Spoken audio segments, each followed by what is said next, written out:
और अभी आपको बताएं कि पहलगाम फॉल्स फ्लैग पर भारतीय मीडिया का हक़ाइक़ के बरअक्स पाकिस्तान के खिलाफ जहरीला बयानिया बेनकाब। पहलगाम फॉल्स फ्लैग ऑपरेशन के बाद मोदी के कठपुतली गोदी मीडिया ने मुज़हका खेज़ और गुमराहकुन प्रोपेगंडा किया। जंगी जुनून में मुब्तला भारतीय मीडिया ने पाकिस्तान के खिलाफ बदला लेने और हमला करने के लिए इश्तियाल अंगेज़ी फैलाई। भारतीय मीडिया मोदी के मज़मूम सियासी अज़ाइम के लिए मुसलमान दुश्मनी के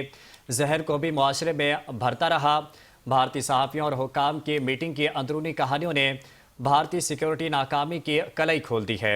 इस पर मज़ीद बात करने के लिए हमारे साथ मौजूद हैं senior anchor person Aftab Mugheri साहब। आफ्ताब मुगैरी साहब, बहुत शुक्रिया। सर, क्या कहेंगे भारतीय मीडिया की जानिब से जो प्रोपेगंडा किया जा रहा है और पहलगाम फॉल्स फ्लैग के दौरान जो प्रोपेगंडा किया गया और अब उसकी वाज़े सबूत भी सामने आ रहे हैं और वाज़े बातें भी सामने आ रही हैं? जी, यकीनी ये देखें, ये तो तय है कि हिंदुस्तान जो है स्क्रिप्ट में और फिल्म में और ऐसी चीज़ें बनाने में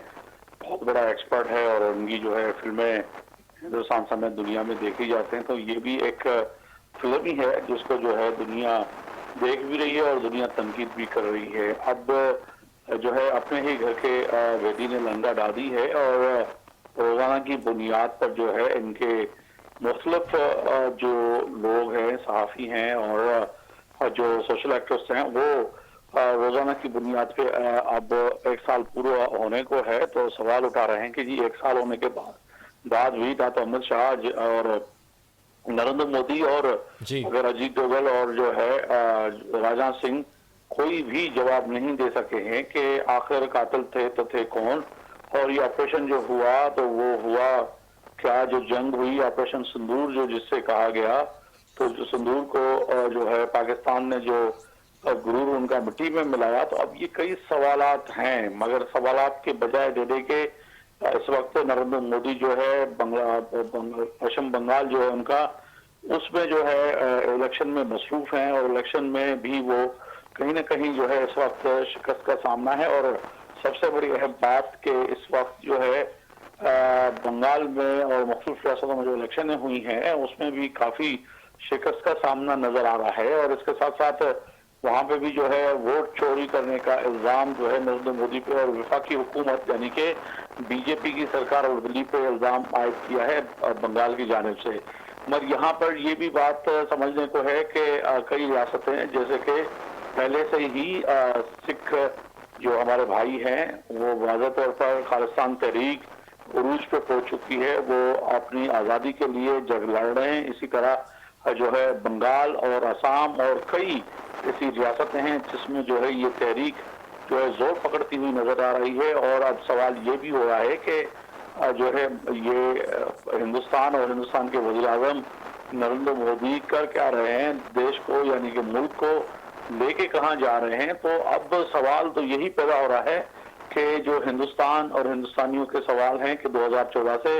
पहले अगर जाएं तो मनमोहन सिंह की जब हुकूमत थी कांग्रेस की, तो उस वक्त जो है हिंदुस्तान किस तरह से आगे बढ़ रहा था। इससे पहले जब बीजेपी की हुकूमत थी और उसके वज़ीर आज़म जो है अटल बिहारी वाजपेयी थे, तो हिंदुस्तान कहाँ जा रहा था। जबकि अब 2014 के बाद सूरत हाल जो विश्व गुरु और जो है 56 इंच के सीने जी। रखने वाले नरेंद्र मोदी ने देश को कहां पहुंचा दिया। तो अब सवाल तो सिर्फ यही पैदा हो रहा है कि ना तो हमारी हिंदुस्तान के लोग कह रहे हैं कि फॉरेन पॉलिसी कोई समझ में आ रही है कि कोई भी देश कोई भी मुल्क जो है इस जो है जंग में ऑपरेशन सिंदूर में हमारे साथ नहीं खड़ा हुआ। वो भी सवाल कर रहे हैं कि ऑपरेशन सिंदूर में पाकिस्तान के साथ अजरबैजान खुल के खड़ा रहा, पाकिस्तान के साथ तुर्किया यानी कि रजब तय्यिप एर्दोगान जो है वो खुल के सामने खड़े हो गए, पाकिस्तान के साथ बीजिंग जो है चाइना वो खुल के सामने खड़े हो गए। तो इसी तरह जो है पाकिस्तान के साथ ईरान खुल के खड़े हो गए, बांग्लादेश खुल के खड़े हो गए। इसी तरह जो है पूरी दुनिया के कई ममालिक ने जो है उन्होंने हिमायत पाकिस्तान की और इससे साथ साथ वो सवाल ये भी कर रहे हैं कि फौरी तौर पर सऊदी अरब ने पाकिस्तान के साथ इस पे मुआहदा भी कर लिया कि आप पे हमला मुझ पे हमला है और मुझ पे हमला आप पे हमला है, तो हम कहाँ हैं और हमारे यहाँ कोई भी मुल्क क्यों नहीं आया। जबकि सबसे ज्यादा जो है इस खित्ते में चाहे पाकिस्तान हो, बांग्लादेश हो, श्रीलंका हो, चाइना हो, कोई भी मुल्क आप उठा के देखें एशिया में के वाहिद वजीर आजम हैं जो है सबसे ज्यादा जो है उसने दौरे किए हैं 2014 से लेकर 2026 तक, यानी कि तमाम दुनिया के ममालिक के उनके सरबराहान से जिस तरह से वो जो है आउट ऑफ वे जो है और मसनूई तौर पर जो हंसी होती है उनकी और वो मुलाकात करते हैं, जिस तरह से वो गले लगते हैं, तो वो उस पर भी तनकीद हो रही है कि ये क्या फायदा हुआ कि हिंदुस्तानियों के अरबों रुपए जो है उड़ा दिए और कितने दौरे कर दिए, उसके नताइज जो है उस तरह से नहीं निकले जो कि मिलने चाहिए थे। जंग में कम से कम जो है हमारे साथ खड़े होते। और इसके साथ साथ सवाल ये भी पैदा हो रहा है कि 2019 में सबसे बड़ा सुपर पावर यानी कि अमेरिका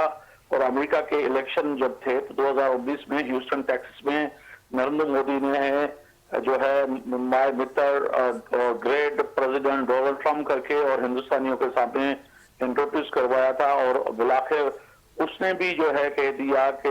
नरेंद्र और सिलेंडर तो आपने जंग बंद कर दी और अमेरिका के कहने पे जो है पाकिस्तान से हमला बंद कर दिया। तो ये सवाल भी जो है हिंदुस्तानी कर रहे हैं और इसके साथ साथ फिर ये भी सवाल कर रहे हैं कि नरेंद्र मोदी को जो है प्रेसिडेंट ट्रंप जो है बारहा पाकिस्तान के वजीर आजम शहबाज शरीफ और फील्ड बादशाह सैयद आसिम मुनीर और पाकिस्तान की क़यादत ने भी इतना इस जंग का जिक्र नहीं किया जितना जो है जिक्र जो है प्रेसिडेंट ट्रंप ने हर जगह पे 7 जहाज से जो है 11 जहाज तक, उन्होंने कल भी 11 जहाज का जिक्र किया कि पाकिस्तान ने गिराए। और अब तो आफ्ताब मगहरी साहब सूरत हाल ये है कि अब तो भारत के अंदर जो उनकी ऑपोजिशन है वो पाकिस्तान की कामयाबियां गिनवाकर मोदी को तनकीद का निशाना बना रही है और उनकी तरफ से अब इस तरह के बयानात सामने आना शुरू हो गए हैं। जी नहीं, पहले दिन से ही जब ये ऑपरेशन हुआ, जंग हुई और उसके बाद ऑपरेशन सिंदूर जो नाम रखा गया, तो कई लोगों ने कहा कि हम जो है ऑपरेशन सिंदूर में अगर देखा जाए, अगर हिंदी अल्फाजों में कहा जाए तो सिंदूर जो है एक शान और शौकत होती है। हमारे यहाँ भी जो हिंदू कम्युनिटी है वो अपनी जो है जो औरतें हैं जब शादी होती है तो मांग में सिंदूर भरते हैं, तो उसको लेकर भी जो है एक ऐसा नाम लिया जिसपे जो है हिंदुस्तानी औरतें और हिंदुस्तान की माए बहनें जो है तनकीद कर रही थी कि आपने ऑपरेशन सिंदूर रखा ही क्यों, और सिंदूर जो है तो फिर तो हम तो हार गए। तो ठीक है, बहुत शुक्रिया सीनियर एंकर पर्सन आफ्ताब मगहरी साहब आपका।